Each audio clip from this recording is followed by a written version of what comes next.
Good afternoon, everyone. Welcome to the South Star Classroom. We are on episode 202. So thank you for joining us, and good to see everybody. We got the full crew here today, and we are going to talk about all things Oklahoma. We're not going to talk about Buffalo, but we are going to talk about other or strategic oil reserves. But we are going to talk about all other things Oklahoma. But before we get into, wow, look at that. Before we get into our topic of the week, du jour, let's do some quick check-ins, see how people are doing. We've made it to September. We've made it past the Labor Day weekend. So, how was your Labor Day weekend? We'll start. Well, I'll give you a little prompt. We'll start with Charles. That's the prompt. That's the prompt.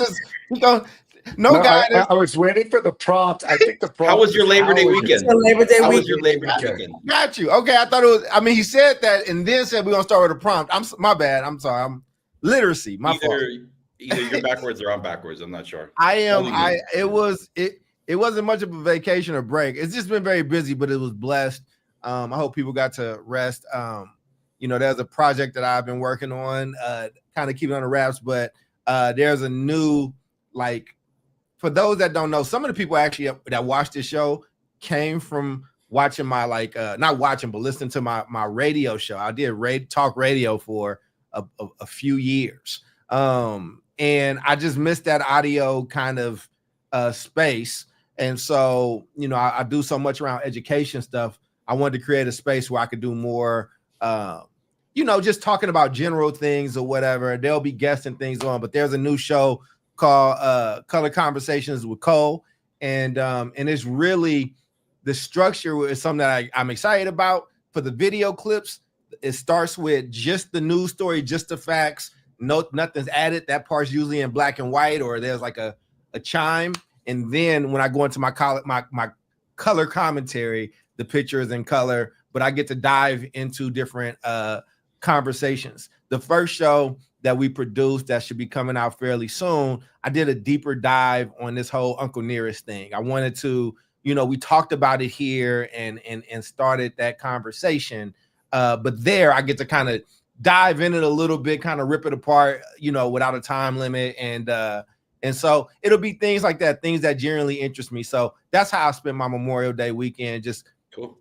Taping that, getting some editing and getting everything set up. But that'll be mostly audio only, except for some clips here and there. So that's what I did. I see you've managed to stay alive through the weekend. According to President Trump, Chicago is on fire, right? And it's just like, it's like Baghdad in the 80s. I mean, depending on where you go. It depends on where you go. But and none of that's changed, right? But, right. None of that's changed. I don't know how this is going to work out for Trump, especially if he really wants to go to those places. It's going to be interesting. But I definitely survived. But honestly, though, but seriously, there was a lot of shootings over the weekend. Like in Chicago is known for. I mean, I've seen reports before 50 shootings, 100 shootings. I wrote a piece called "The Killing Season" before a few years back, and so like our conversation today, two things can be true at the same time. I still don't rock with that dude, but I also don't like. There's a serious issue that is happening with crime, but I also don't like these being just political moments because there's real lives. Totally. Yeah. It's all about long-term change. I'd also like to point out just to the viewers and to my other co-hosts, for a man that claims to hate the check-ins, Charles had no problem taking full advantage of today's check-in. Yes. Damn, baby. It's called promotion. Yes. Promote that ass. All right. Thank you so much, David. I appreciate that. Woo! Yeah. I have a show to promote.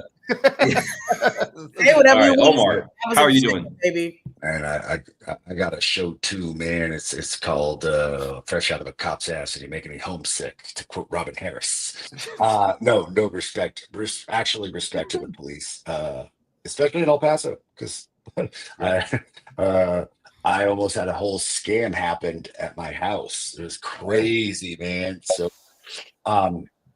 Yeah, all sorts of things, man. I've been busy closing on a house in Denver, Colorado. Oh, Closing where I'm at, but that's happening. Yo, Wow. I had this crazy thing.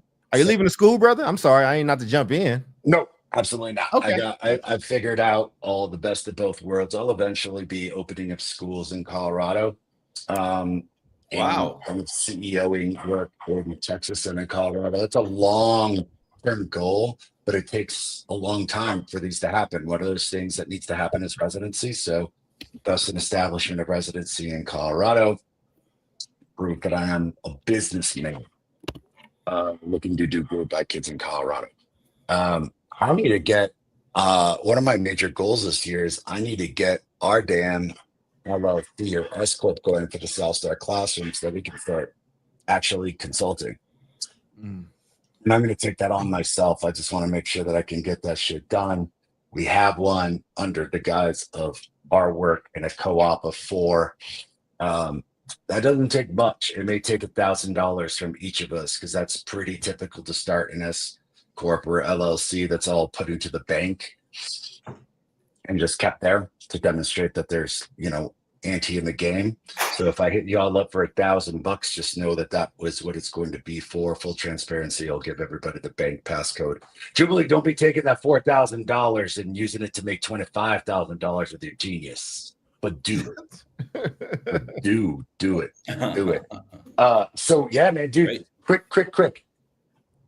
Fucking crazy shit, man. So I got this security system on my house called Vivint, right? Everyone's pretty familiar. I have Vivint Yeah. when it Straight up. works. So you got the doorbell thing, right? So I've got Smith and Wesson.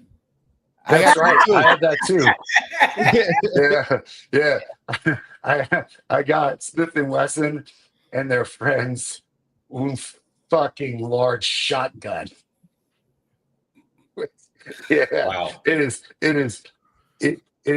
big, it is Italian, it is black, and that is the way that I like my shotguns. Oh, it's and, Italian and maybe it's my black. women. Okay. All Maybe right. my women as well. I'm saying I like equal opportunity when it comes to all things, especially ladies, man.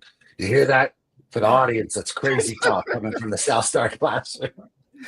But anyways, this histrionic woman comes screaming. Omar, to the they door. I asked can for this see it on check-in, here. brother. They can't blame us. They asked for That's this right. check-in. That's right, baby. I'm taking all the time on this check-in. Take that. I love this. Is also streaming to my LinkedIn channel, which is like super professional. So talk about my diversification. LinkedIn's so of boring. lights. It's fine, dude. Yeah, we're good. It is, man. There's like one person watching it, and they're from South Korea.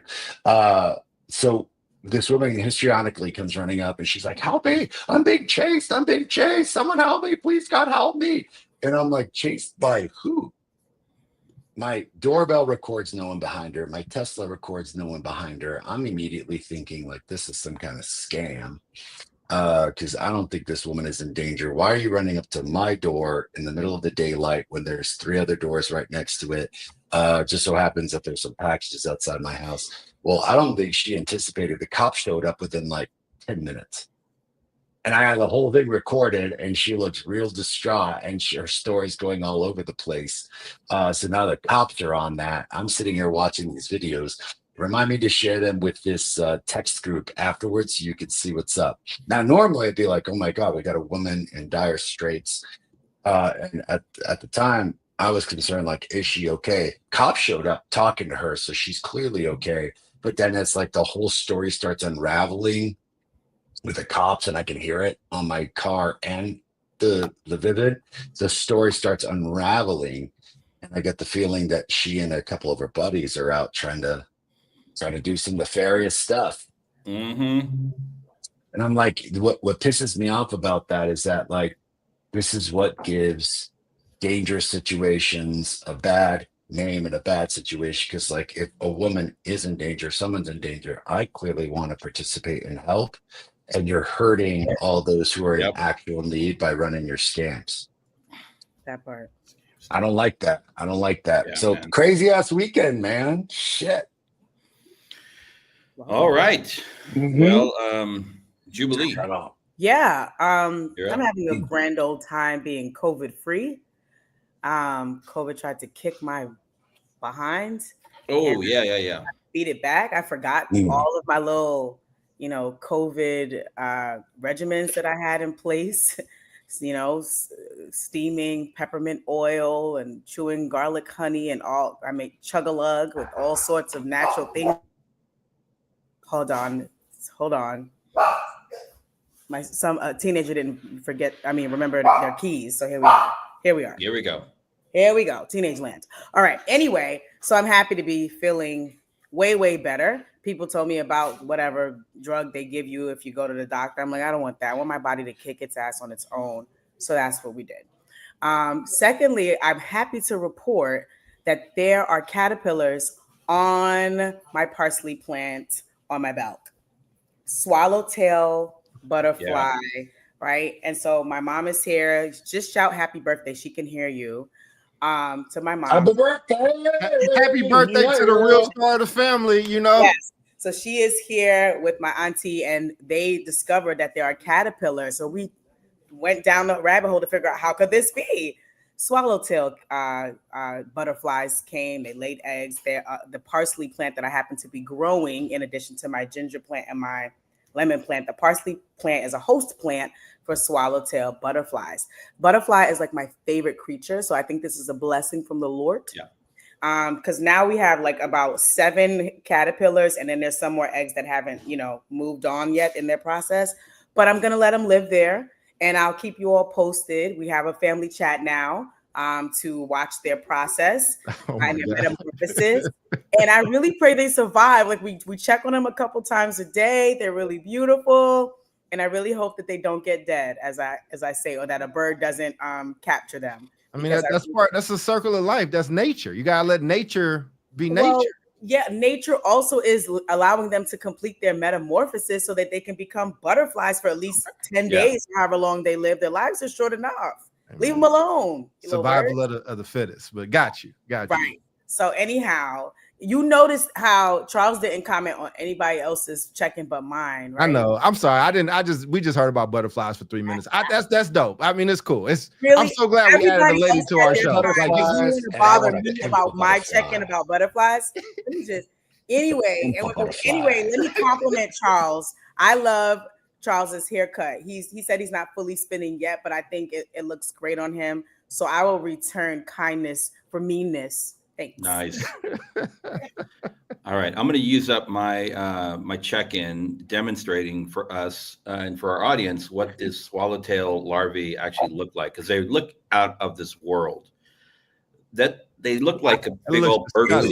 It looks like a bird poop when they first come out. Than that, but yeah. Well, they change, yes.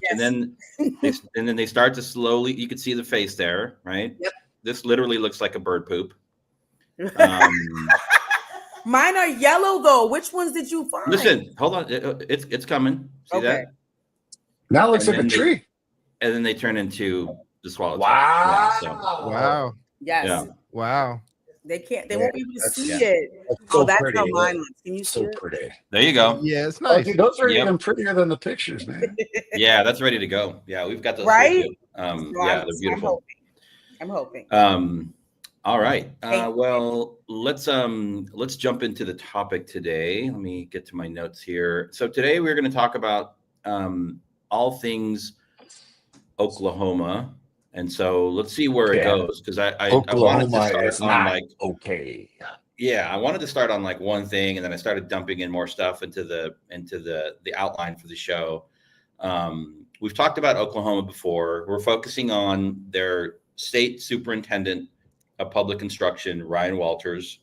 He's an elected official, and he's done a lot of stuff in the last like 5 years, but most recently he has he tried to put Bibles into classrooms. They tried to get this religion-based charter school approved, which failed.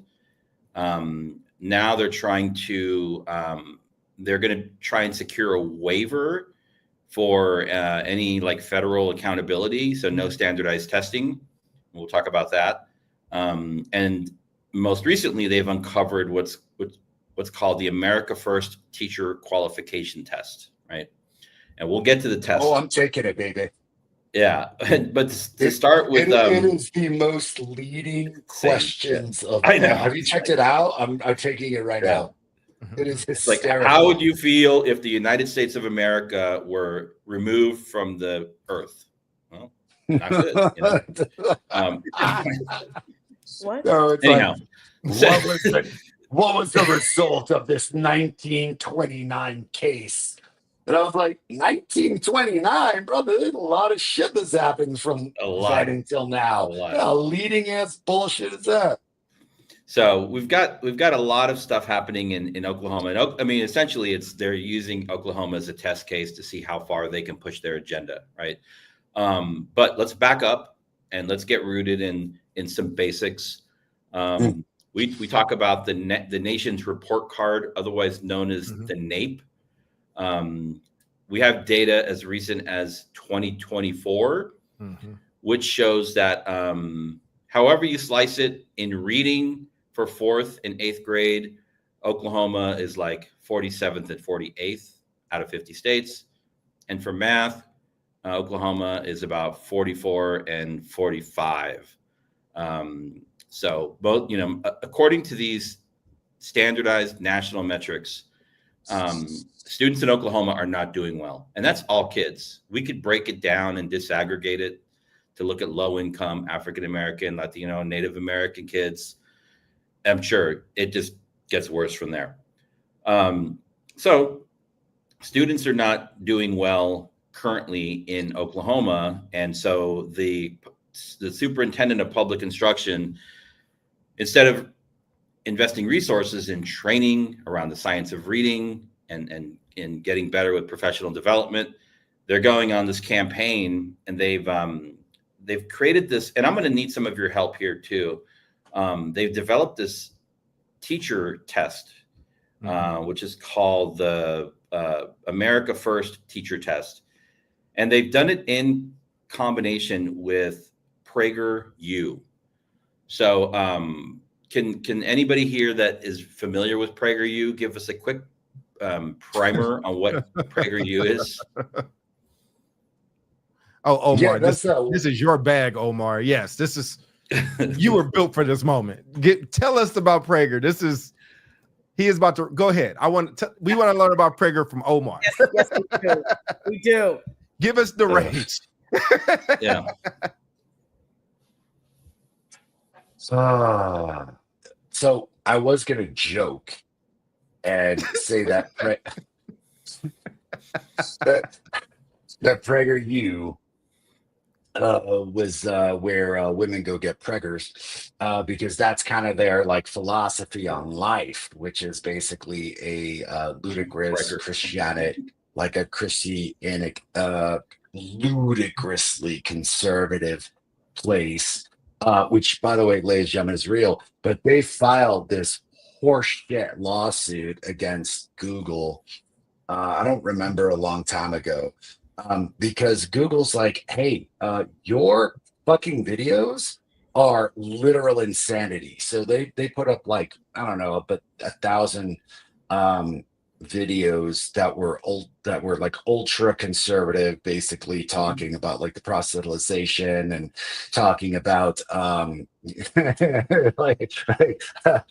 women and what women are, God and what God is going to do to people who don't believe in the biological nature of the way things are, quoting Bible verse. And Google's like, yo, I don't know if these videos are good or you're trying to monetize yourself from these videos, but the Ninth Circuit basically said PragerU is a bunch of mark-ass bitches. You lose bad, because you can't keep spouting off a bunch of conservative shit, not only in a better attempt to quote, say this is fact, because none of it was fact, and you were saying it was fact because it was all opinion based on religion, which you have a right to express your religion, but you were expressing it as fact, and then you're trying to monetize from it. So I don't even know where this like university is. Like, I'm going to assume some jacked up shit like Utah. Anyone know where this place is? Those are the details I remember of Prager University.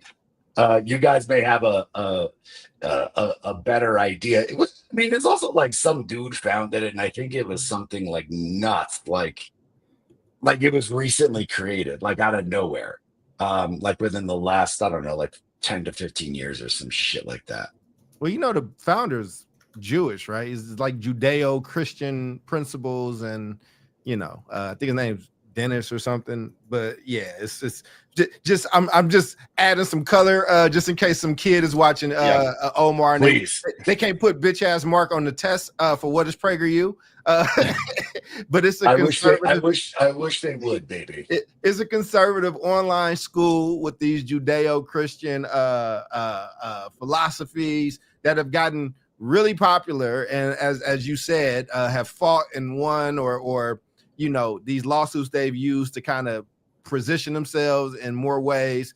And look, people got they crazy people, but the danger, David and Omar and Jude, what I'm thinking is the fact that they now are not just seen as crazy, but they're becoming this authority that get to like be in partnership and lock and step with Oklahoma State to create curriculum and set educational standards, which it goes from being a joke to now being something very, very different. But but I like your answer better, Omar. Google where they're at. Yeah. Where is Prager University? Yeah, where are they? Because if they're online, circuit, they're in the ether. San Fernando Valley, baby. That's where their headquarters are at. The San Fernando Valley of Los Angeles. I know they online. Didn't Jordan Peterson have some kind of relationship with them too? I don't know. God.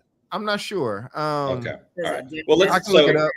So they've identified. So this state, the state of Oklahoma has partnered with this PragerU University to develop a test for teachers, I believe, that are coming from out of state. So they're trying to use it as a filter for teachers that want to come in and work in Oklahoma's public schools that are coming from quote unquote blue states. So like New York, Pennsylvania, California. I don't think everyone's going to be required to take this test.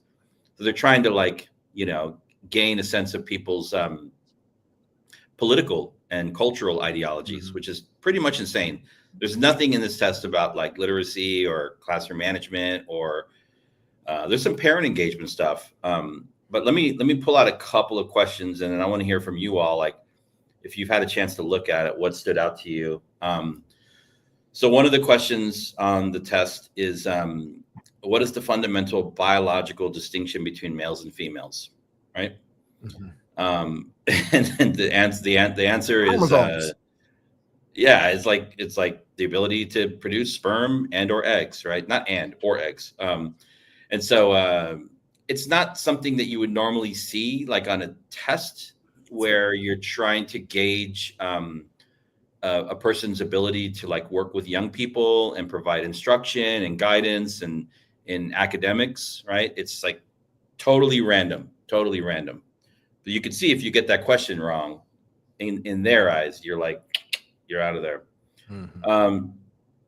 Omar can maybe speak to this one. So they talk about a Supreme Court case. According to the Supreme Court cases, Meyer versus Nebraska, 1923, and Pierce versus the Society of Sisters from 1925, who has the ultimate right to direct a child's education?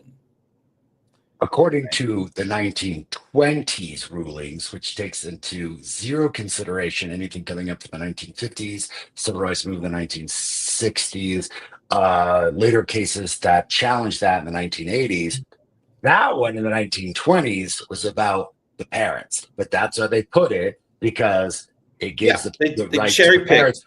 Cherry-picked a court case from the 1920s. Yeah. And those are real cases.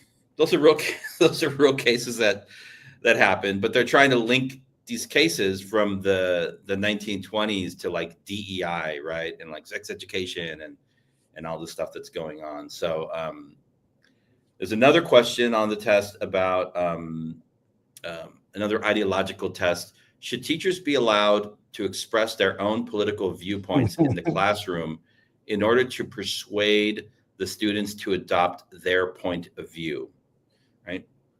Yes, that would be a poorly written question for anybody in academia. You're not supposed to lead people that to is the a answer. leading question, not allowed in a court of law. Yeah. So, I mean, the correct answer, according to the authors of the assessment or test, is no. Teachers should present facts, not persuade students politically, right? So, like, teachers are not human beings with feelings or emotions or viewpoints, and cannot have an objective conversation about real world happenings, and not allow their own viewpoints to enter into the arena, right? As an example. So I would love to hear your thoughts on this one, Jubilee. This is dumb. I mean, it's just dumb. Even that question, it's like, yeah, but you all do the same thing that you're trying to ban other people from doing. Oh no, we shouldn't share our viewpoints. We shouldn't, provide any information that would persuade our students or our stakeholders or whatever. Meanwhile, that's the whole point of what you're doing, right? To help to push people to lean in a certain direction, believe a certain thing, think a certain way. Duh. And why are we talking about any of this, right? Why are we not keeping the main thing, mm-hmm. right? School. What is our problem in this country where we just can't seem to keep church and state separate, right? And politics out of it. Like, we have poli-sci courses, we have American history courses, government courses. Like, why do we feel like this is necessary for us to add this into the curriculum and add this into teacher training and prep when our teachers are overall struggling to teach the things that our kids need, like reading, writing, math, and critical thinking, reasoning? Like, they're struggling to do that stuff, right? That will help to ensure that the generations to come are strong, critical mm-hmm. thinkers, decision makers, leaders, right? Entrepreneurs, astronauts, teachers, doctors, all the things. Like, why are we talking about X and Y chromosomes? Yes, we learned that in biology in 9th grade, usually. So what is this for? And I know the answer. It's rhetorical. You know what I mean? Yep. It's dumb. Yeah, I was gonna say, what it's for, but Omar, I'll go after you, brother. Just a quick aside, because I'm not going to take what Doc's going to say. I just took the test, got 100, passed with a B. You got a job, buddy. Because I understand what kind of broke ass shit they're all talking about. They're going to send me a certificate. Here's the best part: these motherfuckers are asking for a donation to Pregger you. Yeah. After taking this test, to ensure you might show up at your door. We help fund in America that is America First, which is a fun thing that Reagan used and then ultimately kind of derived from, some Nazi shit, because the United States created that Nazi shit. I mean, what do I think? I think that this is a really good example of people going down a rabbit hole and supporting some bullshit. And you know what it reminds me of? It reminds me of when Steve Bannon and I think someone else is involved, where they were going to privately fund the wall, and then they used those monies to buy a boat, hookers, and blow. I remember that. Oh man, America First, baby. And by America First, Steve Bannon and his needs for the nose candy first. I mean, that's what I think about this. It is just the stupidity of the distraction. And sadly, the stupidity of anyone going into this rabbit hole and thinking that this matters or thinking that this is going to make America a better place. Worse yet, the stupidity of forcing any teacher in Oklahoma to take this bumbaclot thing as if they don't have enough shit to do, thinking that this is actually going to help serve the country. The best part is the fucking backlash that's going to happen when these assholes take this fucking test, of which, by the way, several of these questions after taking it is on a basic nationality test. Like, what did the 13 stripes on the flag represent? I'm like, yeah, man, I know that shit. That's on an immigration test. When these fucking yokel shit kickers fucking fail. I can't wait. They're I hope that they don't cheat. because they're going to need to cheat. You're taking the test online. I guarantee you they're going to have to look up answers because they're like, oh shit, I don't know what the 13 stripes on the flag represent, even though I've got a We the People sticker on the back of my like shit kicker truck. That's not necessary. And they fail. Like I wish that this test locked them out from the rest of the internet so that we could show America that the rest of these shit kickers without fucking assistance failed miserably the basic tenets of America and failed miserably this national test, just to be like the very people who are encouraging you to take it would probably fail it miserably, yet the liberal who I got educated in California getting hundreds. You bunch of bitches. And you know what's happening in the backdrop of all this stuff. That's what I think. It's not just this test. So this test is, I mean, this sounds really crazy, but it's real. So it's real crazy. And I think it's easy for us to just be like, yeah, they're all crazy in Oklahoma. But like, this is a real test that's being required of teachers that want to teach in Oklahoma's public schools that come from particular states, right? And it's obviously a test that was developed in partnership with PragerU. PragerU, their curriculum, their video curriculum has been approved by the state of Oklahoma, not as a primary curriculum, but as a supplementary curriculum.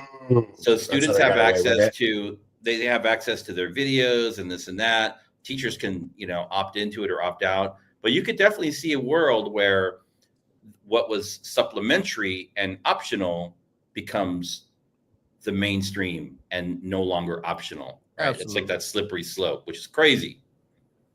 Well, I mean, I think you hit it on the head, Dave, and I want to, I'm going to go a little further with that. I don't know if this is a term. I think this is a offshoot of what I like to call a civil code war. Now, for people that don't know, when I can educate you a little better than Prager real quick, a civil war is usually a war within a space, right? Like a space where we share land, so a country, a city, whatever. We're neighbors, now we're fighting civil war. A code war is more of an ideological, fight. It's propaganda based. It is people digging in, right? So so communism, like when communism was on the rise, like that was a part of like Cold War things, and like it wasn't that people were just coming up with guns on you, but it's an ideological war. So this is an act of that. This is basically saying, regardless if you believe this or not, this is a loyalty test. We're setting the stage for what we believe and what we teach here. We're setting the stage and setting the standard for what we expect from you. And this is why you need really good education and need critical thinking skills, because in the middle of these proxy wars or these code wars, there's going to be so much propaganda, and we've not actually seen this level of Cold War things happening in the digital age.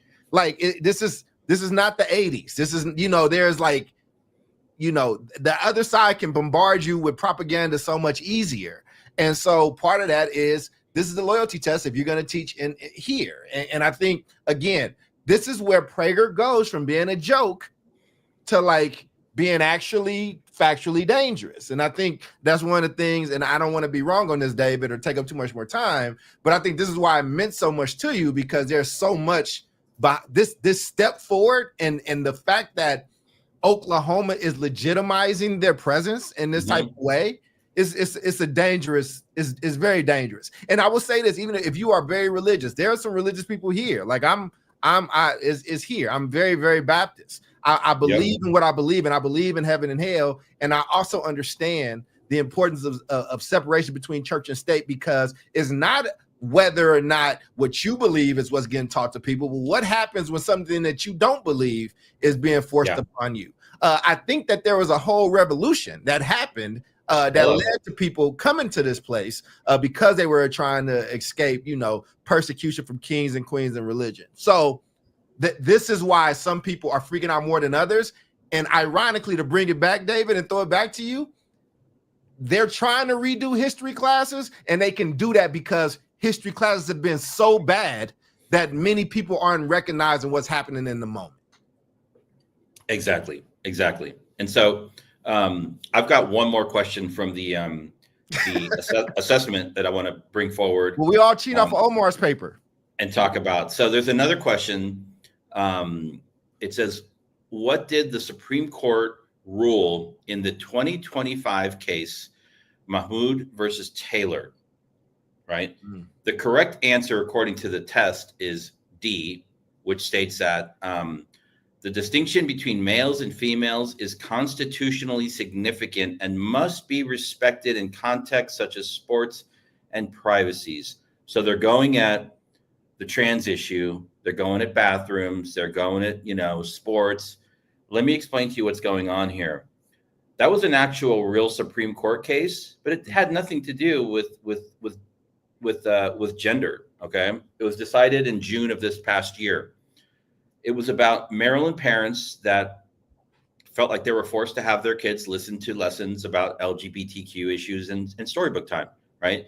The Supreme Court ruled that schools could allow their parents to opt out on religious grounds. It has nothing to do with male-female distinctions in sports and or privacy. Two totally different things. So if you're creating an assessment, if you're an educator, if you're a director of instruction, if you're a principal, you always have to look at test questions to make sure that they're not biased, to make sure that they're like actually valid questions, right? And the responses too. So this question, talk about leading. I mean, not only do they lead you to a particular answer, but it has nothing to do with the original nature of the Supreme Court case. So yeah, that's crazy. That's bonkers right there, man. That's crazy. I mean, it's not that bonkers, man. Like if you are already getting jacked up by the Court of Appeals and Google is jacking you up of all people, it is par for the course. What I'm wondering is, like, this leads to I think a deeper seated question for me, which is, what's the take in Oklahoma? So now you've got this university that's tied into this curriculum, that's tied into this amenable state superintendent, all happening with Oklahoma, all with the intent of clearly creating legal precedent so that it goes to the Supreme Court so that they can get it approved. I mean, this sounds a lot more involved and nefarious than I think it originally sounded. Meaning, did the people who did, what was it, Project 2025? Yeah, like Steve Bannon and Jeff Sessions, did all these people collude a long time ago during the first Trump presidency and say, you know what we need? We need a patsy as a president. They got one. We need some dumb shit as the secretary, or excuse me, as the state superintendent of Oklahoma, or some conservative state. Like, where can we find this state? Where can we find this person? Found it. How do we tie it with some bombaclot university like Trump U? Found it. And then how do we create these moments that will then parlay into Supreme Court decisions that our Supreme Court, who's essentially bought and paid for, sadly, will pass and justify? That's a long game.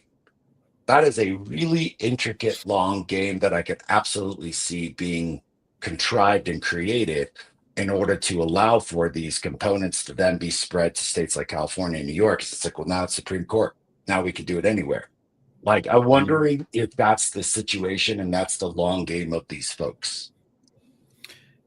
And I think this is where we can find one of these moments to, like, align with groups that, maybe I'm speaking for myself historically, maybe have not like aligned with on particular issues. But the NEA, the National Education Association, and the AFT, the American Federation of Teachers, the Oklahoma educators, what's it called? It's called the OEA also. Oklahoma Education Association, not to be confused with the Oakland Education Association, which David and I are both very familiar with, as they've attacked us personally before. But unions are saying that this is essentially a MAGA loyalty test, right? Which it is. And so you have teachers unions that I always find it interesting, because when we think of teacher unions, we think of like Chicago's, the New York's, the LA's, the Oakland, San Francisco, the Detroit's, the really like blue cities, right? Really tied to like strong organized labor. And I know every state has different like union structures in place. I know Texas has their own thing, Oklahoma has its own thing, but the local unions have come out against this test. They'll probably challenge it in court. And I think it's interesting because also, I think in general, people in Oklahoma tend to be more conservative and probably more MAGA than the blue cities, right? But then you have their unions. I wonder what those backdoor conversations are, you know, in the union halls with teachers and the rank and file. Wow. This is so frustrating because it's, again, I know state control, right? They're able to decide what they want to do with their education. But I think it's disempowering, and it's why we are in many ways weak as a nation, right? Maybe one of the strongest military, but like when I think about other countries and like how they are able to keep the main thing, regardless of who is in power, right? That's why they continue to get stronger and wiser and are more well equipped than we may ever be, because we are swayed every which way, right? Depending on who's in the White House, depending on who's not, right? Depending on who's in control, depending on who's not. And it's like, what do we believe, like as a nation? Like, I know it's hard to come to consensus or like find a middle ground, but I feel like other countries like Japan, Finland, Germany, right? Like Singapore, like these countries, like I just was reading up, and it's like they figured out a way. They have strong opinions and beliefs and all that. Some of these countries, you go and drop a piece of paper on the floor, they might try to, I don't know, flog you or something like that. Like we allow way more flexibility and freedom in our country than some of these other countries do. Yet they have figured out how to separate, right? And be like, look, if we want to be the strongest, if we want to be the most competitive, if we want to be the best, we've got to be able to figure out who's governing this whole education piece. What do our kids need to know? What do our teens need to know? What do our young adults need to know? So we just are the strongest and the smartest, right? And then that'll transfer into all the other sectors that we want to reign in, right? Versus, you know, conflating all these things and mixing it up. And it's just like, no, like now we stand for nothing because we're allowing states to say, we're going to focus on this thing, you know, what's the X and Y chromosome, what was this 1925 ruling, et cetera, versus us being able to come to a bipartisan place, at least around education and what kids need to know across the K-12 spectrum, right? And so, of course, it's going to be able to get knocked off because nobody is being able to come to the center and say, okay, no matter what, no matter who's in the White House, no matter what happens, this is what we believe as a nation is important for our children to learn as it relates to the disciplines, how to read, how to add. Like, oh my God. Oklahoma, Bill said Oklahoma needs a National Guard presence or maybe even Marines. I love this comment. Maybe they do. Anyway. Send them in now. Send in the Marines to read to the children. But so you bring up a good point, and I want to get here now in this last like 15 minutes that we have. Like you talk about the balance of state autonomy versus like we are also part of a republic, right? And so you know, Oklahoma again in another area is an outlier in that it sounds like in the process of applying for a full exemption of standardized testing, right? Like nobody else, I don't think at any other state level has tried to do that. So it's interesting because I think what Bill also says is that when it serves the purposes, you know, MAGA they'll go either way. They'll go like state or fed. It depends on what issue it is. It's not really like an absolute viewpoint, but it's like a viewpoint of convenience, right? And so now they're actually thinking about, you know, considering opting out of state testing, you know, which is used as a dipstick. The state tests are not supposed to be used, you know, at the granular teacher level. You can have other systems in place. We don't have to get into it now, but like formative assessments, you know, that are constantly happening. That data teachers can use. State national testing, mandatory standardized testing, I believe is important. And maybe it doesn't have to happen every year, but it definitely is important as a country to get kind of a health check on, how our students are doing. Call it a dipstick test, So maybe it's not every year, maybe it's every other year, but it's not the kind of data you're really looking to like empower educators with. And that's the argument that he's making. But in reality, I think he just doesn't like the results that they're getting. Yeah, man. Listen, this topic, man, I'm really glad you got it. And I know we take a time to, to get revved up, but that just means we got good chemistry, man. But I think, our side helped with that part. The liberal side helped with this whole abolish, get rid of the standardized or no child left behind, open. I mean, you and I fought that battle, right? Where we're like, you need a standard, like change it. But they kept talking about needing to change it for 20, 30 years. And now these other people are doing it. Listen, we all agree that Prager is out of line and out of step, but they're not out of step with their plan. Like these people plan and they're not stupid. And we made this mistake with George Bush because he said nuclear instead of nuclear and called them dumb, but they executed the things they wanted to execute to the T. I'm just saying, right? Like play dumb to catch dumb. And my thing is, listen, man, I'll just use this farmers thing. This is how I think about this stuff. I come from the agency standpoint of this stuff, right? Like, because I expect from them, like if a wolf gets into a chicken coop and eats all these chickens, who is the farmer more mad at? Is the farmer more upset with the wolf that's living in his nature or himself or his farm hands for not securing the coop, for not securing his most prized possessions, right? Like, and if children are supposed to be our most, if we're supposed to be judged as a people from that African proverb of how are the children, how are the elders, but we keep leaving them out for wolves to just go in and dance in chicken coops. Who's outside of their nature? Because if I expect nature to take its course, I expect wolves and foxes to hunt like defenseless chickens and children. But like our side keeps being the negligent farmhand that wants to be, that has all these proclamations and do these things and talks about how they want to protect things, but they don't. We're not securing these children. We're not making sure that we're insulating certain things. Like this is what we teach. This is the national standard of what everybody should know. And then states can take it from here. They're able to do and move in these ways because we have not fortified the same way with Roe versus Wade. If Roe versus Wade had been codified, it wouldn't have been an issue. Or the same way when Obama went to Ruth Bader Ginsburg and said, hey, we need that seat. And she was so cocky that Hillary was going to win that she was like, I don't think so. So now when all this stuff gets pushed to a Supreme Court and it's a super conservative judge, one of the most conservative courts in the history of the country, you then can't be like, these people are not tripping and falling into this success, Omar, as you were pointing out, right? Like these people have planned this. When you're talking about white supremacy, people like to throw that word around, but read about empires. Empires, white people, power structures, they don't plan for a week. They don't plan for a year. They don't plan for a day. They plan in 100-year scopes. They plan, like I read something out of one of these books about education of blacks of the South.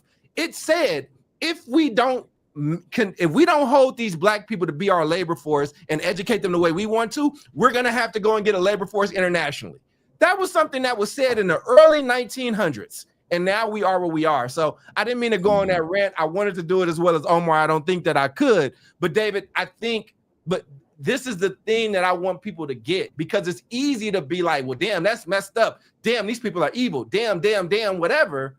But all the people that's saying that is in a comfortable position. What's going to happen to those people that got to actually live and go through that? Like, what's going to happen to those people? What's going to happen to those people that don't have these conversations, just grew up or in and around Oklahoma, maybe came from California and just want to teach, and it's 10 years from now? Like, they're going to fall in line because they need a job. And so these things have consequences. And this didn't start last week. This has been a deeper plan is what I'm saying. And it's been executed fairly well. And I think how bad they look, how much they bumble, I think that that's part of the plan. I think they want you to underestimate them. Here's the thing. Trump might be stupid. George W. Bush might be stupid. But there are very, very, very smart, insidious people behind them that are very good at what they do. Keep playing games with these people if you want to. Oh, you were muted if you said something. Oh, I was just being like, amen. Amen. And the thing that really gets me is I think purposely guys like us, or people like us, excuse me, and gals, we got people you. Dude. like us, we got beautiful queen with us. People like us will first pawn this thing off as stupidity in our own arrogance of education and intelligence. Yeah. Be like, this is stupid. We should not be paying any attention to this because these people are clearly dumb. Then you go deeper and you realize, oh, no, this is acting dumb on purpose to have us basically, through ego, do it away, not pay any attention to it, pawn it off as mere stupidity without realizing it is a insanely organized and well orchestrated attempt, in my opinion, once again, to create Supreme Court precedent.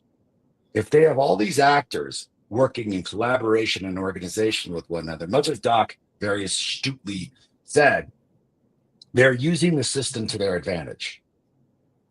And for all that it's worth, if Gavin is going to be out there doing ads to troll Trump, I think we need equal informative ads to be like, this is what's going on in Arizona. This is what's going on in Oklahoma. This is what could happen in Arizona. This is what's happening in Wyoming, where it's so far under the radar that no one knows about it. But people who do find out about it are going to simply pawn it off as stupidity instead of realizing this is quite a well orchestrated and insidious attack that we would neglect and not pay attention to, that could have far reaching implications until we find out it gets to the Supreme Court, and then it's too late. It's too late. Is that Oklahoma's, dude, Fifth Circuit? That's a conservative ass court. So even if it gets past the district court, fuck, if it's not going to get past the Fifth Circuit, that is conservative as hell. Probably the most conservative in this country. And like, I got, if it doesn't get past there and it goes to the feds, that's a conservative court. These people have been very smart and methodical and patient in a lot of different ways. I didn't mean to jump in on you. Oh, I just no, hell no. Jump in. That's what this conversation's about, baby. Jump in. Talk that shit. I want to talk that shit. So who can paint the picture, right? Like I know right now it seems like it's this little stupid seed, right? But if a seed is watered appropriately, we know it'll grow. So let's just say that it starts with this test, right? Like, who can paint the picture for our viewers of what it could become if we did ignore it? I know you all are talking about the Supreme Court and all of that, but just sort of build out a timeline, like what it could be? What it could become. Absolutely. If you were to say, no big deal. It could become loyalty test. It could become, for students and for educators, right? It could become, you know, if you say anything and it's so you start training students when a teacher does say something that's not in line and step to then point those people out. This is Gestapo shit. This is how it's like McCarthyism. Yeah, it's like people snitching on people, teachers snitching on teachers snitching on parents, students. I mean, there's already some sites up, right, David? Aren't there already sites where you can report, you know, certain teachers that might be doing X, Y, and Z? And here's the other thing. Charles Persley I do think there is somewhat of an issue of teachers at the elementary and middle school level inserting a lot of themselves on very young children. That should not happen. And again, you have to set a standard that relegates the left and the right. You have to set a standard of what's good for the goose is good for the gander. You can't, when you get power, do things that benefit you, because you won't be in proverbial power forever unless they pull off this whole emperor thing. But then the shoe's going to be on the other foot, and then they're going to do the same thing. That's why when people are talking about, well, we're just going to stack the Supreme Court, Biden should add more seats. Yeah, okay. And then Trump was here. What you think Trump would have did? He would have just added more. If you set that precedent, we are performing and behaving as children that are not aware of our history, which directly comes back to how poorly we teach history in this country. Nothing that's happening right now is new. Nothing. Nothing. Everybody is seeing the picture of the native boy at the beginning of school in his native garb that still believes in his native customs. And then by the end of the year, he's completely westernized. You know where that happened before? In feudal Japan. Japan started out, there was a whole, I don't want to go into, obviously, I like history and I like reading these things. But when you don't know your history, you are doomed to repeat it. And I think, and this is what I'm saying. I can't be mad at, I don't like the wolf. You catch the wolf, you shoot the wolf if you see it. But when the wolf comes in the silence of night and kills all the chickens, you can't be mad at something living in his nature, like that damn butterfly that's about to sprout in your house. But if you're the person taking care of and maintaining, that is your job to keep the fox, to keep the wolf out. And we posture and talk about it more, and the damn wolf just walks right past. And then you see the wolf and they get scared. Yeah. No, was that a clear picture, Esk? I could do better. I'm just saying.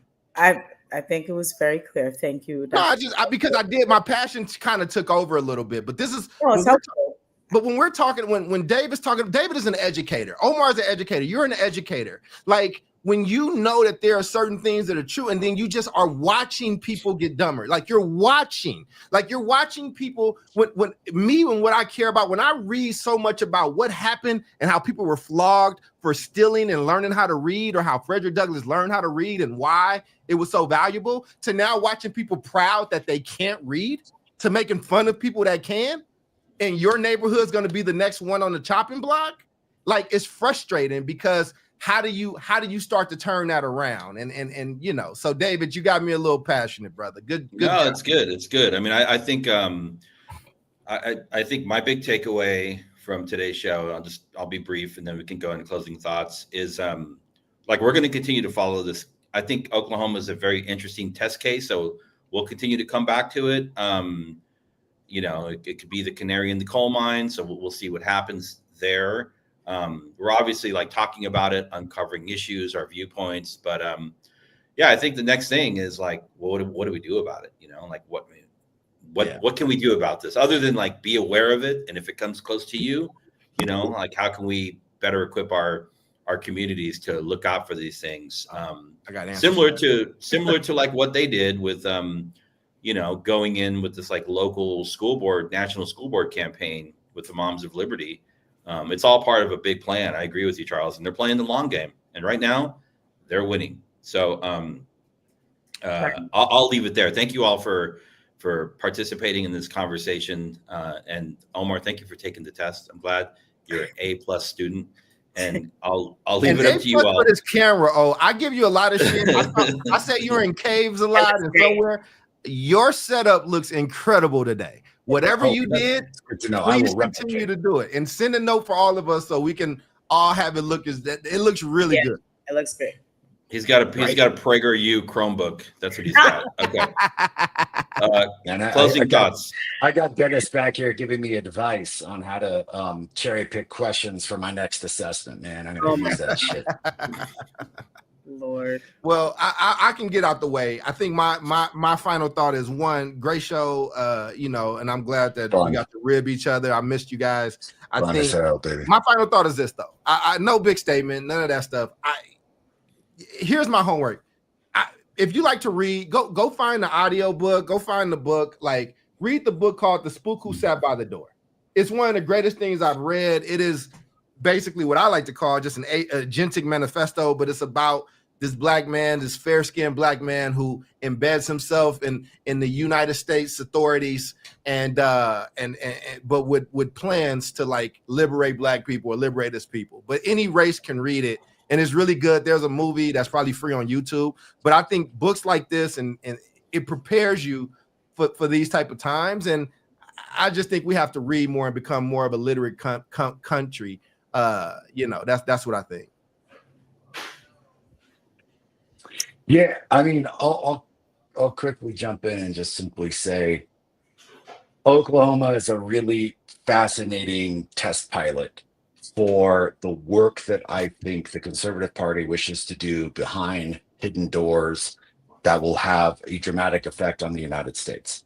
And if you think that this is histrionic or a joke, or you're barking up the wrong tree, it's not a joke to these people, and it is not just something that is funny. It is insidious, with the attempt of saying we are openly, knowingly brainwashing you to a particular ideology so that we can essentially dismantle democracy, so that we can essentially have free capitalism, do whatever we want, no regulations, have no one restraining our nefarious shit, so we can do anything that we want to do. This goes back as far as Nixon and Roger Stone. So if you don't know, now you know. Look up Roger Stone and Nixonian ideologies, and you're going to find out real quick what they've been trying to do for the last, I don't know, what was that, like 70 years? Nixon? Yeah, 70. Take that. Yeah. What a loaded topic. To Charles's point, thank you to the wolf for showing us that it's a wolf, like in Little Red Riding Hood. And I think overall, right, countries that can successfully keep education above politics, they do a few things, and we could probably take a page out of their book. I think one, they empower independent education agencies. Like when I was reading up about some of the countries I mentioned earlier, right, they have a system in place, right? One, right, and I think both Charles and I touched upon this in different ways, but like, let's just figure out what we think kids need to know, understand, and be able to do by the end of 12th grade, period. It doesn't matter if we are Black, white. It doesn't matter if we're gay, straight. It doesn't matter if we live in the mountains or in the city, if we own a goat or a dog. This is what we believe the children in this nation need to know to be successful adults in whatever pathway they choose and however they choose to live their lives, right? And so I think that's first and foremost, us just being able to have a consensus. These countries, they empower independent agencies so that those agencies are responsible for the governance around education. It's very, very research-based, right? It's not opinion-based, right? It's research-based. Additionally, they're able to build cross-party consensus, right? Like I said before, they're able to professionalize teaching, and they're able to adopt long-term plans that outlast election cycles. And I think that is where we are stumbling, and it's going from left to right to left to right. And it probably doesn't need to be either left or right. Right. It's something that we'll need to come to the middle on and do the work around it so that we can stop being, swayed every which way every time a new storm or governance group comes. So, exactly. Yeah. All right. And I guess I do have some more closing thoughts, and I'll be very, very quick here with my time, brother. You good. With my my former like social science history hat on.